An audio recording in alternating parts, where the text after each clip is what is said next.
جنات عدن مفتحة لهم الأبواب متكئين فيها يدعون فيها بفاكهة كثيرة وشراب.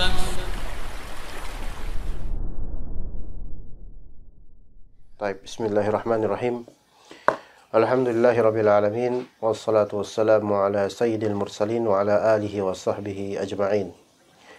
Allahumma 'allimna ma jahilna wanfa'na bima 'allamtana innaka antal alimul hakim. Qala Ibnu Qayyim rahimahullah ta'ala fi kitabih Al-Jawab Al-Kafi aw ad-Da' wad-dawa. Qala Al-Bukhari fi sahihihi babu khawfil mu'mini min an yahbata 'amaluhu wa huwa la yash'ur. Di sini perkataan Imam Bukhari dalam sahihnya, bab khawatirnya seorang mukmin jika jika amalannya menjadi gugur sementara dia tidak menyadarinya. Allah musta'an. Amalannya gugur sementara dia tidak menyadarinya.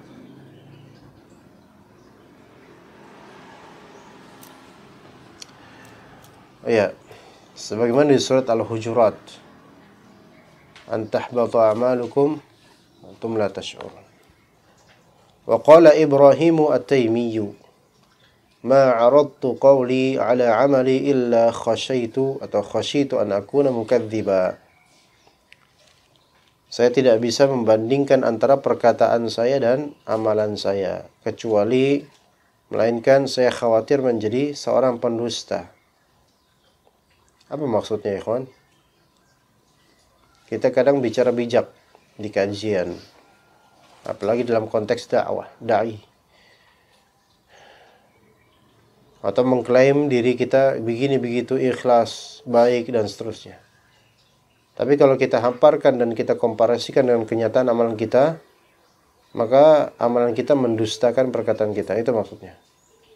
Jadi para ulama ketika itu, Ibrahim at-Taimi di antaranya, saya nggak berani membanding-bandingkan antara ucapan saya dengan kelakuan saya.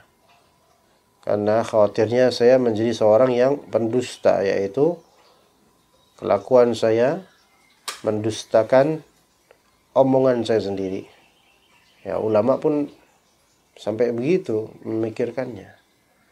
Nah, sekarang kita yang awam itu kadang bilang, anak udah ikhlas, beneran anak ikhlas, ya gitu. Ya, beneran anak ikhlas. Seolah-olah benar dia itu ikhlas. Meyakinkan kepada orang bahwa dirinya ikhlas. Karena ikhlas itu tidak terucap sebenarnya. Ikhlas itu adalah suatu amalan yang diucapkan itu tidak layak. Justru dikhawatirkan mengucapkannya itu menunjukkan ketidakikhlasannya. Di antara bukti yang lembut ya terhadap kenyataan bahwasanya ikhlas itu tidak terucap adalah kalimat ikhlas itu sendiri. Tidak terlihat ikhlas itu. Keikhlasan bisa tidak terlihat, tapi harus terasa dan terrealisir dengan percontohan amal. Kalimat ikhlas la ilaha illallah. Tetapi kalimat ikhlas la ilaha illallah itu tidak membutuhkan bibir untuk bergerak sebenarnya. Oleh karena itu, bibir antum walaupun tidak bergerak, antum bisa mengucapkan la ilaha illallah. Yang bergerak apa? Di dalam, yaitu lidah. La ilaha illallah. Tanpa harus bibir bergerak. Itu pertama. Kedua, rata-rata surat dalam Al-Quran, nama-nama suratnya itu bukan sebatas nama, melainkan nanti di dalam surat tersebut juga ada lafal dari nama surat tersebut. Al-Ma'un misalnya, Al-Kautsar, Az-Zalzalah, dan seterusnya. Al-Baqarah, Ali Imran, An-Nisa, Al-Maidah, Al-An'am, dan seterusnya. Al-Fatihah, nggak ada nama Al-Fatihah dalam surat tersebut. Tapi Al-Ikhlas, Qul huwallahu ahad, Allahus samad, lam yalid wa lam yulad wa lam yakul lahu kufuwan ahad. Tidak ada lafal ikhlas atau akhlasa atau ukhlisa adanya. Iya, karena ikhlas itu kata para ulama tidak termaktub, tidak termantuk. Tidak termantuk, tidak ternutkan, tidak termaktub, tidak tertuliskan. Antum nggak perlu nulis saya ikhlas akhi, nggak perlu. Antum nggak perlu ngomong saya ikhlas akhi. Ya, tetapi cukuplah kepada Allah Ta'ala kalau antum ikhlas. Taib, kemudian waqala Ibnu Abi Mulaikah, berkata Ibnu Abi Mulaikah rahimahullah, adraktu 30 min ashabin Nabi sallallahu alaihi wasallam kulluhum yakhafu an-nifaqa ala nafsihi. Ma minhum ahadun yaqul innahu ala imani Jibril wa Mikail. Saya pernah bertemu 30 sahabat Nabi. Semuanya takut jika kemunafikan menimpa diri mereka. Ma minhum ahadun yaqul, tidak ada seorang pun dari mereka yang berkata bahwasanya dirinya bahwasanya imannya itu seperti imannya malaikat Jibril dan Mikail, enggak ada. Fala tuzakku anfusakum, maka janganlah kalian menganggap diri kalian suci. Kemudian kata Ibnu Qayyim rahimahullah, wa yudhkaru 'anil Hasan ma khafahu illa mu'min wala aminahu illa munafiq. Nah, ini yang perkataan Al-Hasan Al-Basri. Tidaklah ada yang mengkhawatirkan kemunafikan atas dirinya melainkan dia mukmin. Dan tidaklah ada orang yang merasa aman dari kemunafikan melainkan dialah munafik. Ini perkataan siapa ikhwan?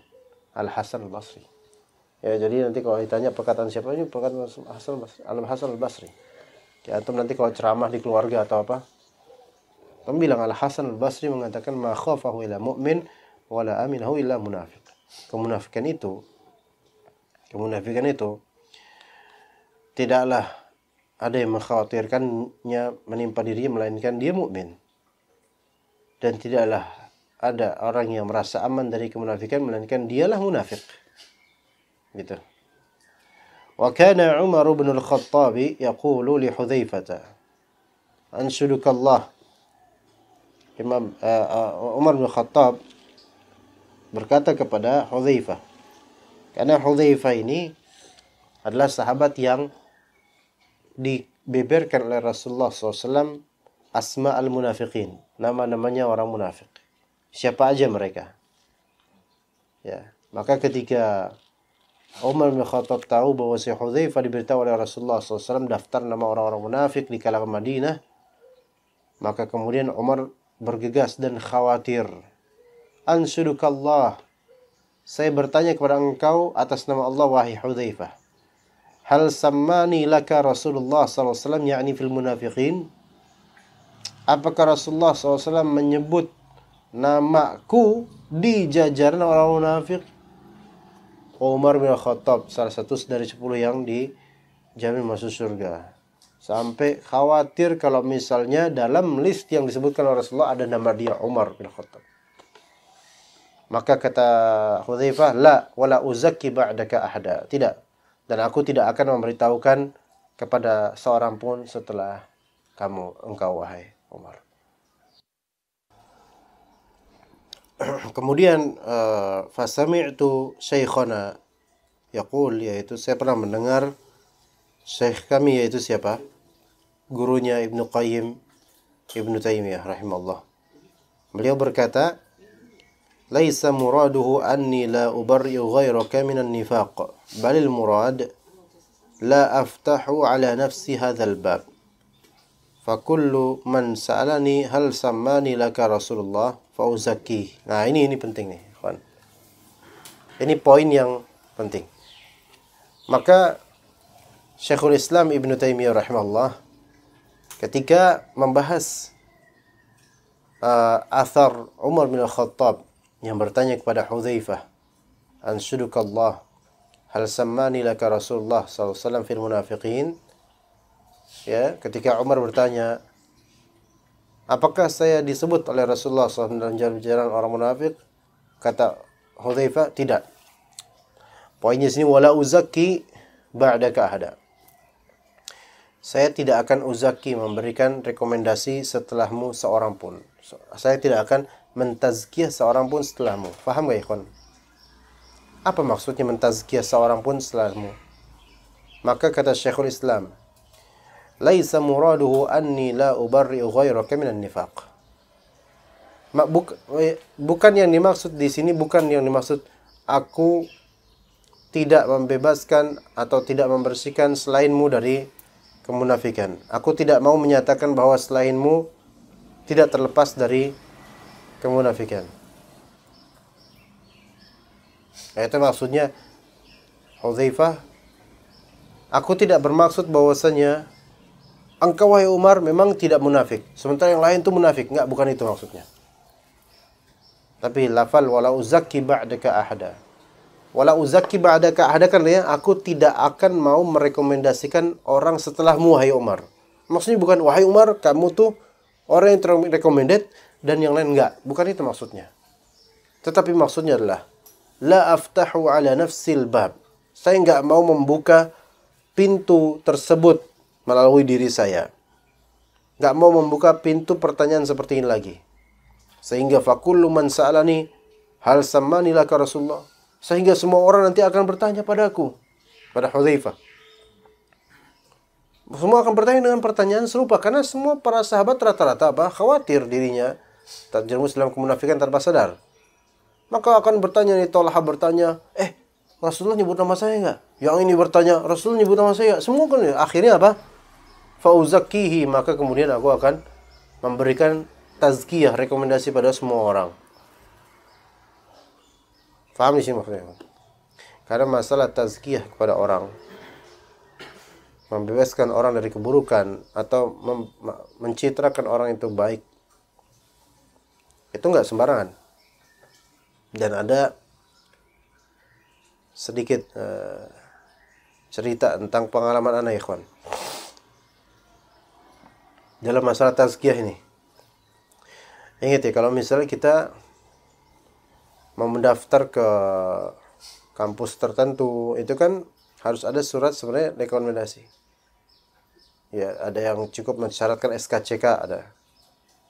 Tapi kalau Libya, terlebih Madinah, itu ya nggak cukup dengan itu. Harus ada rekomendasi dari imma ahlul ilm, imma umara, yaitu penguasa. Ya, ada yang minta surat rekomendasi yang bupati untuk bisa masuk ke dalam kampus Libya atau Madinah. Di masa Anda mendaftar Libya dulu, Anda minta rekomendasi dari guru Anda, karena guru Anda tahu kenal Anda. Anda minta rekomendasi dari seorang ustadz yang sekarang sudah sepuh sekarang, Masya Allah. Beliau mau. Dan Anda pengen menambah, ayah Anda nyuruh, coba mau Ustadz Fulan, disebutkan ustadznya. Nama ustadz tersebut, datanglah Anda ke kantor Ustadz Fulan. Itu tahun 2006, pertengahan. Anda datang ke kantornya. Ini salah satu yayasan besar di Indonesia, yayasan dakwah besar di Indonesia. Anda datang ke kantornya dan ustadz tersebut memang temannya ayahana. Ya, usia ayahana di atas beliau. Maka kemudian antri, Anda masuk ke kantornya dan kemudian dia ngajak Anda bicara bahasa Arab. Madza turid ya akhi? Ana fulan bin fulan, ana urid an, dan seterusnya Anda sebutkan niatan Anda. Maka kemudian Anda diceramahin habis itu. Ana araftu abak. Abuka khair, disebutkan kebaikan ayah Anda. Lakinnani la a'rifuka. Fa kaifa uzakki ahadan la a'rifuh? Faham enggak, Pak? Bagaimana Anda bisa memberikan surat rekomendasi kepada orang yang Anda enggak kenal? Kan surat rekomendasi kan nanti tertera di dalamnya, Ana mengetahui bahwasanya fulan ini adalah orang yang baik, yang ini, yang akhlaknya. Sementara ini ana la a'rifuk. Hada awal marrah ana altaqi ma'ak gitu. Ini pertama kali Anda bertemu dengan antum, kata dia. Itu akhirnya apa? Anda pulang dengan kehampaan itu. Ditolak karena tazkiyah untuk. Dan memang ya memang ketika itu karena orang lagi butuh, kemudian digituin, itu kan hati rasanya gimana gitu. Ya. Tapi ya udahlah gitu kan. Akhirnya ana ke guru ana, kemudian minta tazkiyah beliau, dia guru ana, benar-benar guru pesantren. Dan beliau kemudian memberikan, dan ana cerita, Ustaz ana ditolak sama Ustaz fulan. Sombong banget, kata Ustaz ana gitu. Sombong banget. Tapi ketika ana kemudian mempelajari ilmu mustalah hadis, mempelajari ini, justru Ustaz ini benar. Ustaz inilah benar.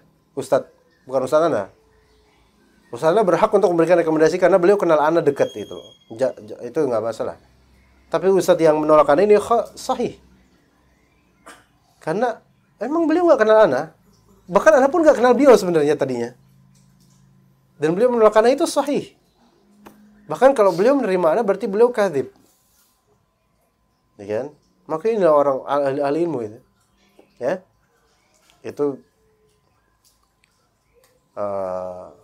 2006.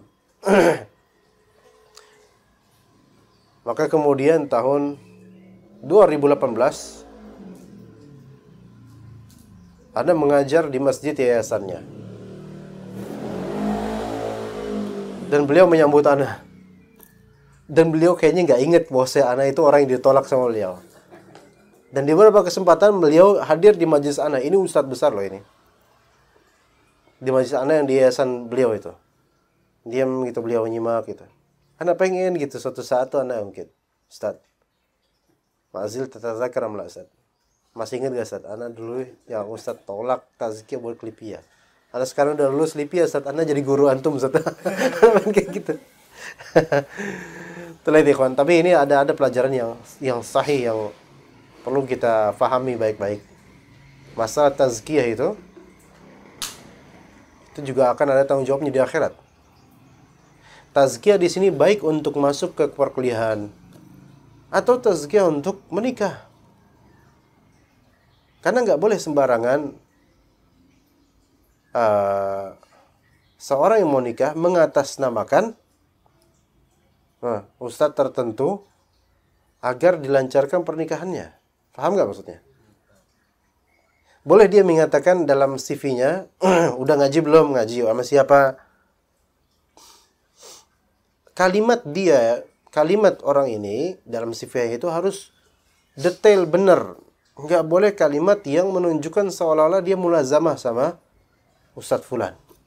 Kalimat misalnya ngaji sama siapa? Ngaji bersama Ustadz misalnya, sebutlah Ustadz Syafiq misalnya. Sementara dia itu hanya hadir di kajian tabligh akbar beliau atau dengar online. Itu nggak boleh dibilang ngaji bareng. Dia bilanglah, Ana menyimak kajiannya Ustadz Syafiq. Betul, boleh. Kalimatnya yang benar. Tapi kalimat yang kemudian Ana ngaji bersama Ustadz Syafiq atau menunjukkan seolah-olah bermulazamah dengannya nggak boleh. Nggak boleh. Iya. Kalau misalnya antum misalnya Alwi misalnya ngaji sama siapa? Anda ngaji bersama Ustaz Hasan. Itu boleh. Karena emang kita ngobrol ngaji beneran langsung. Iya. Bahkan Anda menjadi budaknya ya boleh. Iya. Itu hati-hati tuh ikhwan-ikhwan terutama akhwat ya, mereka kadang-kadang kan untuk supaya lebih lancar mereka sebut nama-nama ustaz. Ya. Kalau bisa kalimatnya cukup lah. Kajian apa yang siapa ustadz yang didengar boleh. Ustadz yang saya dengar adalah Ustadz fulan. Nah, itu boleh. Tapi kalau misalnya Anda ngaji bareng dengan ustadz atau Anda ngaji bersama dengan ustadz, Anda adalah muridnya Ustadz fulan. Muridnya Ustadz fulan benar. Orang ngaji online murid Anda. Iya benar. Tetapi itu akan menjadi ambigu nanti. Orang mengira, oh ini muridnya Ustadz fulan, berarti dia sering bertemu dengan Ustadz fulan. Gitu. Seolah-olah Ustadz fulan itu merekomendasikannya gitu loh. Padahal boleh jadi Ustadz fulan nggak kenal. Dan ini terjadi ikhwan ya. Pernah ada kasus kan? Siapa namanya tuh? Dinar itu tuh. Ya. Tinggal dirhamnya aja kita belum ketemu tuh, ya. Hati-hati dengan namanya tazkiyah, ya. Banyak tazkiyah yang bodong. Hati-hati. Ya, kemudian qultu, aku berkata, kata Ibnu Qayyim, wa qaribun min hadza qaulun Nabi sallallahu alaihi wasallam lilladzi sa'alahu an yad'u lah an yakuna min as-sab'ina alfan alladhina yadkhuluna al-jannata bighairi hisab. Sabaqaka biha Ukkashah. Lihat di sini. Dekat dengan ini, kata Ibnu Qayyim. Mirip dengan ini, perkataan Nabi SAW kepada orang yang meminta kepada Rasulullah SAW untuk mendoakan dia agar menjadi di antara 70.000 orang yang masuk surga tanpa hisab. Tapi kata Rasulullah apa? Sebelumnya kan Ukkashah sudah bilang, anta minhum ya Ukkashah. Tapi ketika ada orang berikutnya kemudian dia bilang, ya Rasulullah, doakan saya Rasulullah termasuk orang yang di antara 70.000 itu. Maka kata Rasulullah, sabaqaka biha Ukkashah. Ukkashah telah melampauimu, dia duluan. Walam yarid anna Ukkashata wahdah ahaqqu bidzalika mimman adahu minas sahabah. Ini maksudnya bukan bahwasanya Ukkashah itu satu-satunya orang yang lebih berhak dan selainnya itu enggak berhak mendapatkan masuk surga tanpa hisab, bukan. Walakin law da'a lahu laqama akharu wa akharu wa fatahal bab. Kalau misalnya Rasulullah SAW perlakukan sahabat-sahabat lain sama dengan Ukkashah, maka yang lain nanti akan datang lagi minta, ya Rasul doakan saya supaya masuk 70.000 orang masuk surga tanpa hisab. Nanti yang lain begitu lagi. Terbukalah pintu-pintu seperti ini. Wa rubbama qama man la yastahiqqu an yakuna minhum. Boleh jadi kemudian nanti bakal datang orang yang tidak berhak untuk masuk golongan 70.000 ini. Fakanal imsaku aula, maka ditutup lebih baik. Wallahu a'lam. Begitu ikhwan. Supaya orang-orang ini enggak merasa diri recommended, kemudian merasa aman dengan apa yang direkomendasikan. Iya. Begitu. Ya. Apa contohnya di kehidupan kita bersama ustadz-ustadz misalnya? Ya, ustadz merekomendasikan, kemudian udah bawa suara. Ya, ustadz merekomendasikan. Contoh lain. Nah, ini ada apa anak?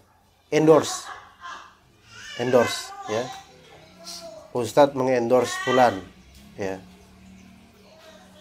Kalau misalnya sekali endorse, maksudnya ada request endorse gitu lah. Maksudnya Miftah, antum punya produk, tolong dong endorse, ana endorse. Dan ana endorse ini orang-orang pada tahu kalau ana di request sama produsen ini, ya, Miftah. Maka kira-kira produsen lain bakal ini enggak? Datang. Kemudian minta tolong Ustaz. Beda halnya kalau misalnya memang ana inisiatif ana endorse gitu loh. Sekali-kali gitu. Iya. Dan itu pun juga jangan sering-sering. Nah, kenapa ditutup? Ya, kenapa Ustadz nggak mau endorse? Bukan karena bakhil, bukan. Ya, ada juga karena bakhil kali ya. Tapi ini bukan karena bakhil. Karena kalau dibuka pintu ini, itu akan menurunkan muruah Ustadz ini. Kemudian jadi Ustadz endorse nanti lama-lama. Bukan Ustadz Hasan lagi, Ustadz endorse. Iya, endorse. Panggilannya Ustadz Dor, ya kan nggak enak kan? Iya, begitu. Jadi tutup pintu-pintu seperti ini. Begitu juga misalnya Ustadz ini misalnya diminta namanya untuk tercantum dalam perumahan-perumahan syariah, ya, KPR syariah, atau bisnis-bisnis yang menjadi solusi syariah lah gitu ya. Maka selayaknya Ustadz ini tidak sembarangan untuk mau dicantumkan namanya di bisnis-bisnis mereka. Kenapa begitu? Karena ya antum tahu sendiri ya. Ya, permainan orang-orang seperti ini. Walaupun hijrah ikhwan, hatta hijrah semata, bahkan ikut dengan kajian-kajian Ustaz, belum cukup menjadi rekomendasi bahwasanya fulan-fulan ini memang benar muamalahnya. Belum cukup. Iya. Karena ini ada beberapa kasus mengatasnamakan bahwasanya dia dari sekolah muamalahnya Ustadz ini, atau Ustadz ini sebagai pembinanya atau pembimbingnya dan seterusnya dari nama-nama ustadz ini. Ya kita sebagai orang awam, wah ini berarti kan dia dipantau dan diawasi oleh ustadz fulan. Tapi ternyata enggak. Dan ternyata dalam muamalahnya luar biasa ngawurnya. Akhirnya siapa yang merugi? Ya ustadznya juga, nama ustadznya jelek ini. Padahal ustadznya nggak tahu apa-apa. Hal-hal seperti ini jangan sampai kita mentazkiyah orang-orang yang tidak layak, tidak berhak, tidak pantas mendapatkan tazkiyah. Justru yang ajaibnya, rata-rata murid terdekat para ustadz itu malu untuk ditazkiyah ustadznya. Beneran. Malu. Ya. Dan rata-rata yang mengklaim ana muridnya fulan, ana berguru pada syekh kibar, ana berguru pada ustadz kibar. Itu rata-rata malah yang duduknya belakang. Karena yang duduk depan tuh rata-rata ya ustadz-ustadz juga gitu yang tawadhu. Itu, ya. Ya karena nggak dapat rekomendasi dari ustadznya, maka merekomendasikan dirinya bahwa saya adalah muridnya ustadz ini. Iya, gitu. Iya. Buktinya misalnya kayak antum yang mau saya dekat sama anak. Kan nggak enak juga kan antum mengklaim anak muridnya Ustadz Hasan loh. Nggak ngomong gitu kan. Nggak, paling minimal profil picture WhatsApp diganti HAJ gitu. Ya karena dia ada kepentingan dagang. Nggak masalah itu. Baik, sallallahu ala nabiyina Muhammad wa ala alihi wa sahbihi ajma'in.